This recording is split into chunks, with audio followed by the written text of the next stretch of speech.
West Bengal state university philosophy first সেমিস্টারের স্টুডেন্টদের জন্য আজকে আমি এই ভিডিওটি বানিয়েছি। তো তোমরা যারা এবার অনার্স এবং পাসের স্টুডেন্ট যারা ফিলোসফি জেনারেল সাবজেক্ট বা মাইনর সাবজেক্ট হিসেবে রেখেছো, তো তোমাদের এবার পড়তে হবে হচ্ছে ভারতীয় দর্শনের জ্ঞানবিদ্যা, অধিবিদ্যা ও নীতিবিদ্যা। তো এর মধ্যে সিলেবাসটা দেখিয়ে দিয়ে আমি বেশ কিছু সাজেস্টিভ কোয়েশ্চেন তোমাদের দেখিয়ে দিচ্ছি।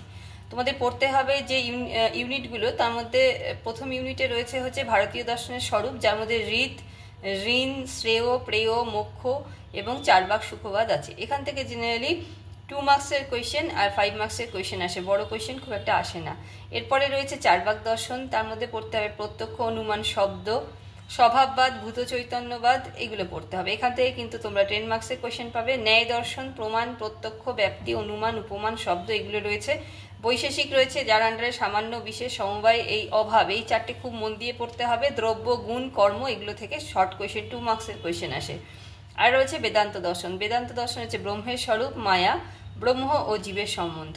আচ্ছা, তো পরীক্ষার সময় তোমাদের 2 মার্কসের কোয়েশ্চেন আসবে 5টা, তার 5 দুগুণি 10 নম্বরের শর্ট কোয়েশ্চেন আনসার করতে হবে। তারপর হচ্ছে টিকা, টিকা লিখতে হবে 2টো, আর বড় কোয়েশ্চেন 10 নম্বরে লিখতে হবে 2টো। তো 10 নম্বরের যে বড় কোয়েশ্চেনগুলো 4টে ইউনিট থেকে থাকে মিলিয়ে, যেমন ধরো 4 ভাগ, ন্যায়, বৈশেষিক আর বেদান্ত। তোমাদের প্রথমেই বলেছি 1 নম্বর যেটা রয়েছে তোমাদের সেই ভারতীয় দর্শনের স্বরূপ, এখান থেকে কোনো বড় কোয়েশ্চেন আসে না। তো এই 4টে বড় কোয়েশ্চেনের মধ্যে কিন্তু তোমাদের 2টো বড় কোয়েশ্চেন লিখতে হয়। আর টিকা তোমাদের সবগুলোর মধ্যে থেকেই আসতে পারে, সেখান থেকে 2টো লিখতে হবে। আর সবগুলো ইউনিট 1 থেকে 5 পর্যন্ত মিলিয়ে কিন্তু শর্ট কোয়েশ্চেনগুলো কভার করে।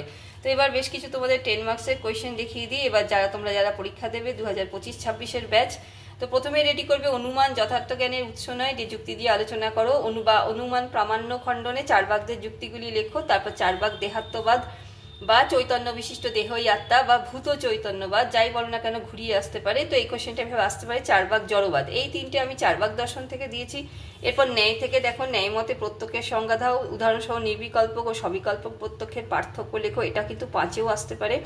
সন্নিকর্ষ কাকে বলে, লৌকিক সন্নিকর্ষের প্রকারভেদ, তারপর স্বার্থানুমান, পরার্থমানের পার্থক্য, এই প্রসঙ্গে পঞ্চাবয়বী ন্যায় ব্যাখ্যা করো, অথবা পরার্থানুমানের অবয়বগুলি সম্বন্ধে লেখো।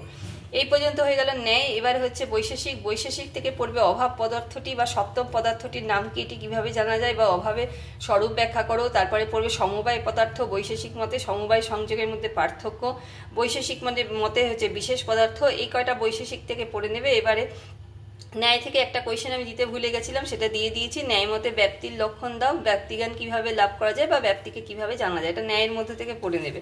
এবার লাস্ট পার্ট হচ্ছে অদ্বৈত বেদান্ত, তার মধ্যে দিয়ে পড়বে অদ্বৈত শব্দের অর্থ কি, এই দর্শনে ব্রহ্মের স্বরূপ কিভাবে ব্যাখ্যা করা হয়েছে, আর মায়ার স্বরূপ বা জগতের স্বরূপ।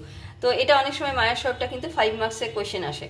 এবার 5 মার্কসের বেশ কিছু টিকা দেখিয়েছি, যেগুলো অনেকগুলো কিন্তু তোমাদের বড় কোয়েশ্চেন 10 মার্কসের কোয়েশ্চেন রেডি করার সময় কিন্তু নিজে থেকেই রেডি হয়ে যাবে। তো 4 ভাগ সুখবাদ বা দেহ সর্বস্ববাদ, এটা কিন্তু একদম ফার্স্ট ইউনিট থেকে রয়েছে, 5এর একটা টিকা আসতে পারে। বিভিন্ন প্রকার অলৌকিক সন্নিকর্ষ, 4 ভাগ স্বভাববাদ বা জগৎতত্ত্ব বা যদিচ্ছাবাদ, ব্রহ্মজীবের মধ্যে সম্পর্ক, বৈশেষিক মতে সামান্য পদার্থ, বৈশেষিকদের অনুসরণ করে বিশেষ পদার্থ, আর বৈশেষিক মতে অভাব পদার্থ। এই 3টে কোয়েশ্চেন কিন্তু রেডি করে রাখবে, যার মধ্যে সামান্যটা আগের বছর বড় কোয়েশ্চেন এসে গেছিল, এবারে আর আসার চান্স নেই। বিশেষ আর অভাব, এই দুটো কিন্তু 10 মার্কসের না এলে এখান থেকে একটা 5 মার্কসের তোমরা পাবে। এরপর মায়ার স্বরূপটা পড়তে হবে টিকার জন্য অদ্বৈত বেদান্ত মতে। তারপর নির্গুণ ব্রহ্ম, সগুণ ব্রহ্মের মধ্যে পার্থক্য পড়বে, স্বার্থানুমিতি, পরার্থানুমিতিতে পার্থক্য পড়বে। তো হয়ে গেলে এই তোমাদের মোটামুটি বড় কোয়েশ্চেন। এরপরে 2 মার্কসের কোয়েশ্চেন চ্যাপ্টার ধরে ধরে রেডি করতে হবে। তো ভিডিওটা শেষ করার আগে বলি, আমি তোমাদের অনলাইন প্রাইভেট টিউশন পড়াই ফিলোসফি, বা তোমাদের যদি মনে হয় ফিলোসফি নোটস দরকার বা ক্লাস তোমরা অনলাইন করতে চাও অতি অল্প টিউশন ফিস নিয়ে, তো আমি তোমাদেরকে এইভাবে পড়িয়ে থাকি অনলাইনে। এবং যারা সময় করতে পারে না তাদেরকে তারা নোটসও নিয়ে নিতে পারে, ক্লাস ওয়ার্কগুলো নোটস হিসাবে আমি পাঠিয়ে দিই।